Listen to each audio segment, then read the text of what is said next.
चुड़ैल जल राज्य में जाकर कड़ी और रूबी को पानी से बाहर ले आई। चुनीमाला, क्या तुम्हें बहुत तकलीफ हो रही है? मैं अभी वैद्य को बुला के लाता हूँ। लगता है अब मैं नहीं बचूंगी हीरक कुमार। तुम हमारे बेटियों का ख्याल रखना। मैंने उनका नाम भी सोच के रखी है, कोड़ी और रूबी। और मेरे जादुई मोती अपने पास रखो, जरूरत पड़ने पर इस्तेमाल करना। चुनीमाला, ये तुम्हें क्या हो गया? कुछ बोलो चुनीमाला, तुम इस तरह से मुझे छोड़कर क्यों चली गई? क्यों? चुनीमाला की मौत के अगले दिन दोनों बेटियां बहुत रो रही थी। हीरक कुमार बेटियों को संभाले नहीं पा रहे थे। तभी हीरक कुमार की माँ वहाँ आती है। देख बेटा, तू अकेले इन दोनों बच्चियों को इस तरह संभाल नहीं पाएगा। मेरी बात मान, तो फिर से एक शादी कर ले। क्या कह रही हो माँ? ऐसा कौन है जो मेरे दोनों बच्चियों का देखभाल करेगा? तू इस बात की चिंता मत कर, मैंने तेरे लिए एक बहुत अच्छी लड़की देखी है। उसका नाम है शामुकमाला। ठीक है माँ, जो तुम्हें ठीक लगे वही करो। कुछ दिनों बाद एक शुभ समय देखकर हीरक कुमार की माँ ने शामुकमाला से उनकी शादी करा दी। शामुकमाला, मेरे इन दोनों बेटियों को अपनी ही बेटी की तरह ख्याल रखना, ठीक है? आप चिंता मत कीजिए, मैं उन्हें बहुत प्यार करूंगी और हमेशा ख्याल रखूंगी। ठीक है, मैं खाना लाने जा रहा हूँ, तब तक उनका देखभाल करो। ये कहकर हीरक कुमार बच्चों के लिए खाना लाने चले गए। तभी शामुकमाला मन ही मन सोचा, सुना है हीरक कुमार की पहली पत्नी चुनीमाला जादुई शक्तियों की मालिक थी। उसके पास एक मायावी जादुई मोती था। वो मरने के बाद जरूर वो मोती हीरक कुमार के पास ही होगा। किसी न किसी तरह से वो मोती उनसे लेना ही पड़ेगा। जब हीरक कुमार खाना लेकर वापस आए, तब शामुकमाला उनसे कहा, अच्छा हीरक कुमार, सुना है चुनीमाला के पास एक मायावी जादुई मोती था। क्या वो अब तुम्हारे पास है? हाँ, मेरे पास ही है। मैंने उसे बहुत संभाल के रखा है। वो तो एक जादुई मोती है, उससे तो मैं जो मांगूंगी वही मिल जाएगी। अच्छा हीरक कुमार, क्या तुम वो मोती मुझे दे सकते हो? नहीं शामुकमाला, उसमें मेरी चुनीमाला की यादें हैं, मैं किसी को नहीं दे सकता। अच्छा सुनो शामुकमाला, मुझे कुछ जरूरी काम से पास वाले राज्य में जाना पड़ेगा। कुछ दिन बाद मैं लौटूंगा। तब तक रूबी और कौड़ी का तुम ख्याल रखना, ठीक है? ये कहकर हीरक कुमार चले गए। थोड़ी देर बाद भूख से परेशान होकर रूबी और कोड़ी रोने लगी। ओह, फिर से रोना शुरू कर दिया। मैं इन दोनों का ख्याल नहीं रख सकती। एक तो मुझे वो जादुई मोती नहीं मिला, ऊपर से इनका ख्याल रखना पड़ेगा। मैं ये सब नहीं कर सकती। ये कहते हुए शामुकमाला घर से बाहर निकल गई। उधर भूख के मारे बच्चियां लगातार रो रही थी और ये सारी घटना नदी के ऊपर झुकी हुई तार के पेड़ पर बैठी एक चुड़ैल देख रही थी। अरे ये कितनी निर्दयी है, बच्चों को भूखा छोड़कर चली गई। भूख के मारे ये दो बच्चे रो रहे हैं, मैं उनके पास जाकर कुछ खिला देती हूँ। शामुकमाला घर से बाहर जाते ही चुड़ैल जल राज्य में आकर रूबी और कोड़ी को खाना खिलाती है। फिर इसके बाद उन दोनों को सुला के चुड़ैल जल राज्य से निकलकर वापस चली जाती है और ऐसा सिलसिला चलता ही रहा। अजीब बात है, ये बच्चे सही सलामत कैसे हैं? मैं तो इन्हें खाना नहीं खिलाती, कोई ध्यान भी नहीं रखती। मैं और बर्दाश्त नहीं कर सकती। इनके रहते हुए मुझे वो जादुई मोती कभी नहीं मिलेगा। वो मोती इन्हीं दोनों के लिए संभाल कर रखा है, ये मुझे पता है। अब मुझे कुछ न कुछ तो करना ही पड़ेगा। ये कहते हुए शामुकमाला अपनी दोस्त कालनाग के पास जाते हैं और कालनाग को अपनी मन की बात खोलकर बताती है। कालनाग, कुछ तो उपाय निकालो, हर हाल में वो मोती मुझे चाहिए। तो चिंता मत कर, मैं अपनी जहर तुझे दे रही हूँ। इसे ले जाकर दूध के साथ मिला देना। उनके ये सारी योजनाएं चुड़ैल पानी के ऊपर से सुन लेती है। तभी ये क्या? ये तो बच्चों को मारने की साजिश कर रही है। वैसे भी इनका ख्याल रखते रखते इन पर ममता आ गई। मैं ही इनका ख्याल रखूंगी। सामुकमाला के घर लौटने से पहले ही चुड़ैल जल राज्य में जाकर कड़ी और रूबी को पानी से बाहर ले आई। फिर चुड़ैल ने जादू करके कोड़ी और रूबी को इंसानी रूप प्रदान करती है। फिर रूबी और कोड़ी को जंगल के अंदर ले जाते ही चुड़ैल के पास 2 जीवित बच्चे को देखकर बाकी चुड़ैलों ने पूछती है, अरे चुड़ैल, ये कौन है? कहाँ से ये 2 जीवित इंसान के बच्चे को उठा के लाई? ये मेरे अपने बच्चे जैसे हैं। इनकी सौतेली माँ बहुत ही निर्दयी है। उनके हाथों इनकी जान जाने वाली थी, इसीलिए मैं इन्हें अपने पास लाई हूँ। ठीक है चुड़ैल, आज से हम भी इन दोनों बेटियों का ख्याल रखेंगे। सभी चुड़ैलों ने मिलकर इन दोनों बच्चियों को बड़े प्यार से पालने लगते हैं। दूसरी तरफ जब हीरक कुमार अपना काम निपटा कर घर लौटते हैं तो सामुकमाला उन्हें बताती है रूबी और कोड़ी न जाने कहाँ खो गई है। वो दोनों कहीं भी नहीं मिली। ये सुनते ही ये कैसे हो सकता है? मैंने तुम्हें उनका ख्याल रखने के लिए कहा था। जब तक बेटियों को मैं ढूंढ नहीं लेता मैं इस घर में नहीं लौटूंगा। ये कहकर हीरक कुमार अपनी बेटियों की तलाश में निकल पड़ते हैं। इस तरह कई साल बीत गई। उधर रूबी और कोड़ी भी बड़ी हो जाती है। बहन चलो ना, आज नदी से कुछ मछलियाँ पकड़ के लाते हैं।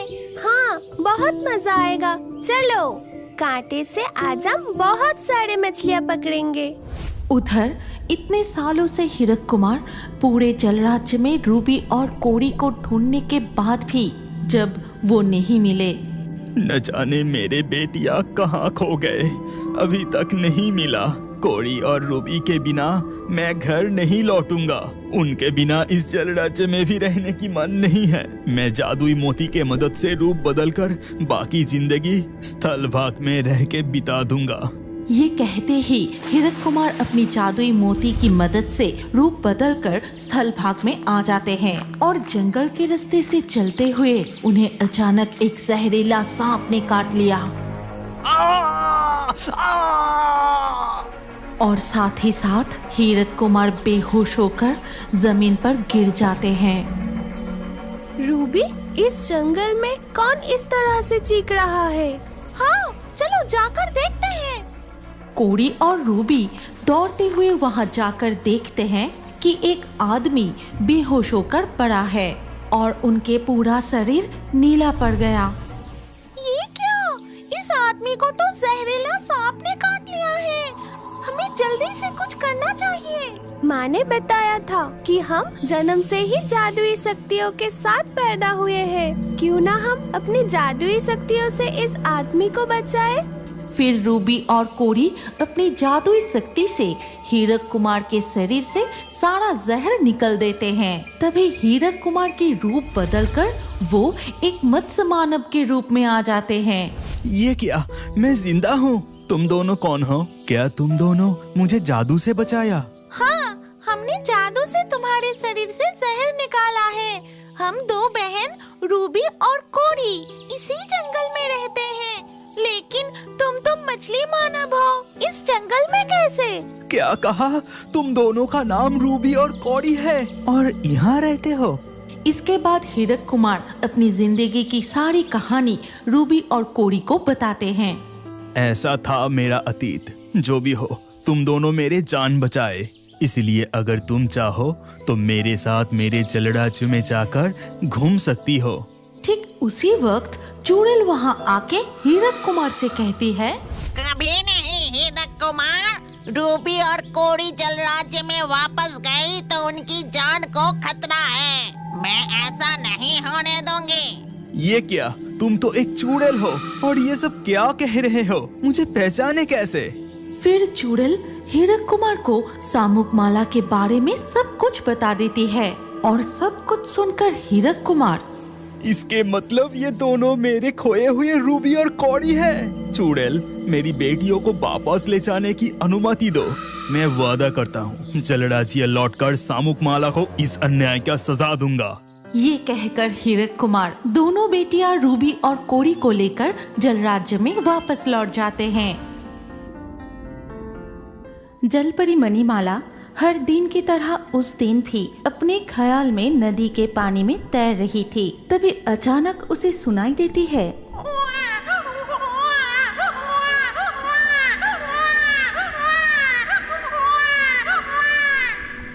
ये तो कोई छोटी बच्ची की रोने की आवाज लग रही है। इतनी रात को नदी किनारे छोटी बच्ची। इसके बाद जलपरी मणिमाला नदी के किनारे आके देखती है, अरे ये तो सच में एक छोटी बच्ची है। आहा, इसे इस तरह से यहाँ कौन छोड़ के चला गया। जलपरी नदी किनारे बैठ के बच्ची को गोद में उठाती है, उसे प्यार करती है, उसके माथे पे चुम्बन करती है। बच्ची का रोना भी बंद हो गया था और इस तरह से पूरी रात बीत जाती है। फिर जब सुबह की पहली किरण निकल आई तब वो बच्ची फिर से रोने लगती है। देखा, तू मिलते ही तुझे प्यार करते करते तेरी भूख के बारे में भूल ही गई थी। तब जलपरी मणिमाला प्रकृति देवी को स्मरण करती है और साथ ही साथ प्रकृति देवी वहाँ प्रकट होती है। हे प्रकृति देवी, ये बच्ची काल रात मुझे नदी किनारे मिली है।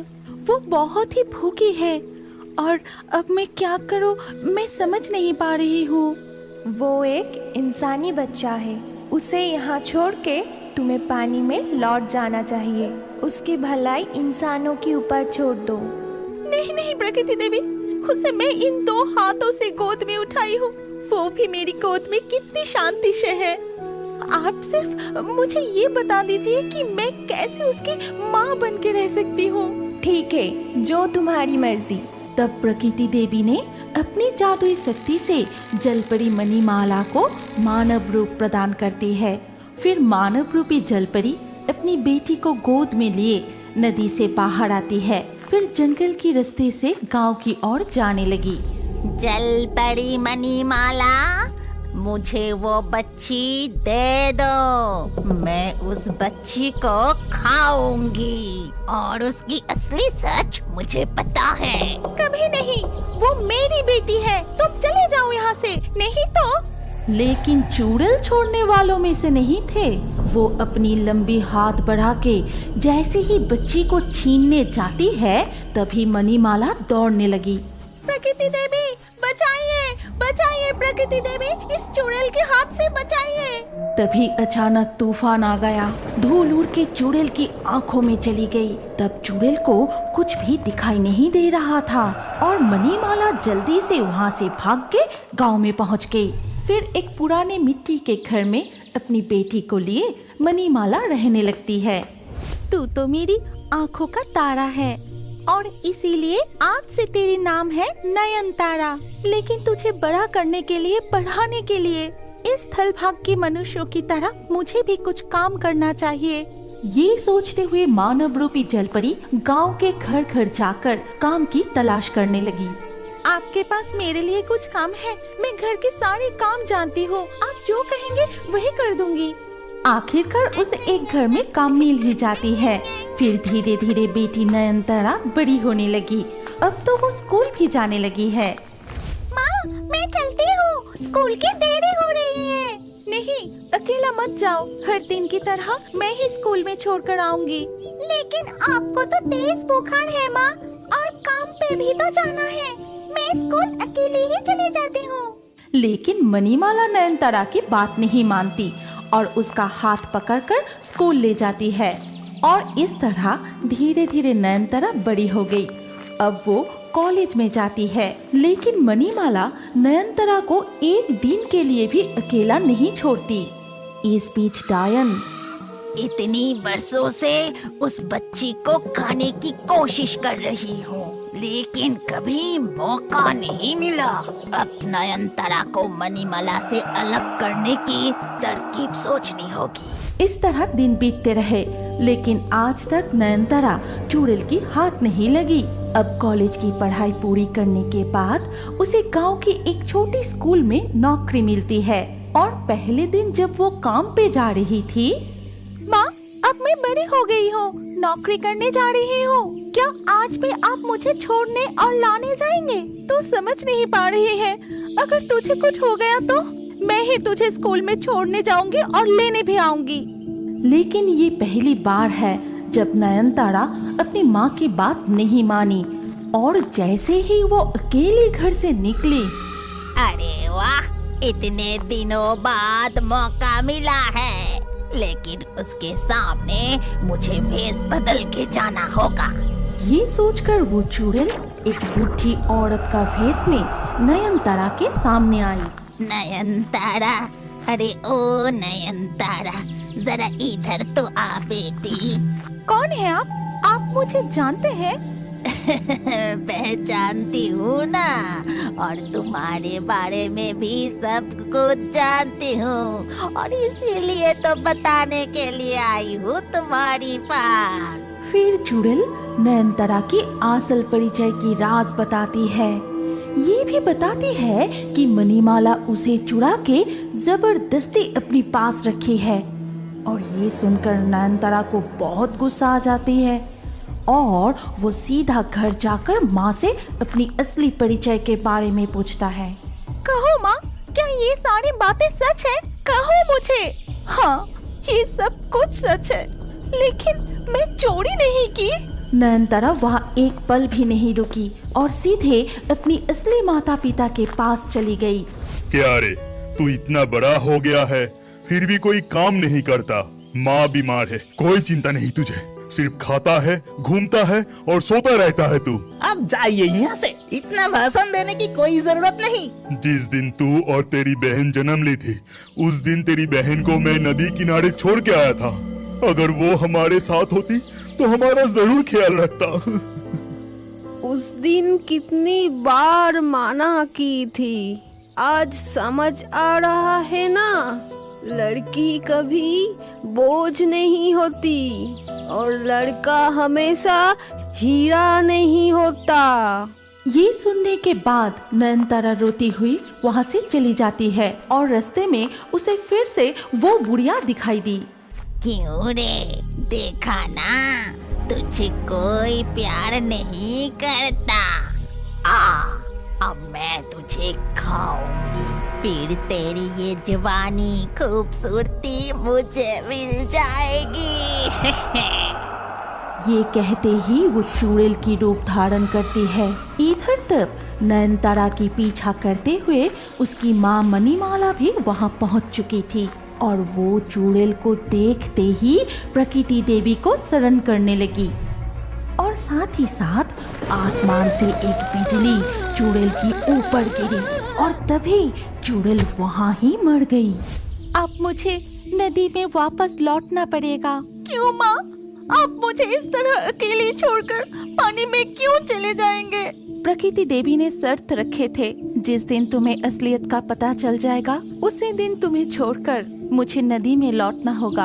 और अब तो तुम काबिल भी बन चुके हो, तुम्हें कोई तकलीफ नहीं होगी। मैं चलती हूँ। ये कह के जल पड़ी मणिमाला फिर से नदी में वापस चली गई। क्या अब बड़े होकर भी कार्टून देखना पसंद करते हैं? तो अपना नाम कमेंट करें और हमारे पिछले वीडियो से लाकी ड्रॉ में चुने गए नाम हैं शिरीषा, दीपाली, बिपिन, तनीषा, खुशबू, राहुल, धर्मपाल, पूर्णिमा, आयरा, श्याम, पीयूष, आंचल, मुस्कान, अस्मिता, अभिषेक। जिन दर्शकों ने हमारे चैनल को सब्सक्राइब करके फिर कमेंट में अपना नाम लिखा, हमारे अगले वीडियो में उन्हीं के नाम चुने जाएंगे। इसीलिए रियोबर्ड्स हिंदी यूट्यूब चैनल को जरूर सब्सक्राइब करें और स्क्रीन पर आई हमारी अगली कहानी भी देखें। उसमें भी आपका नाम हो सकता है। अगर नाम नहीं आया तो अगले वीडियो में आपका नाम लिख दीजिए। सोच क्या रहे हैं, जल्दी से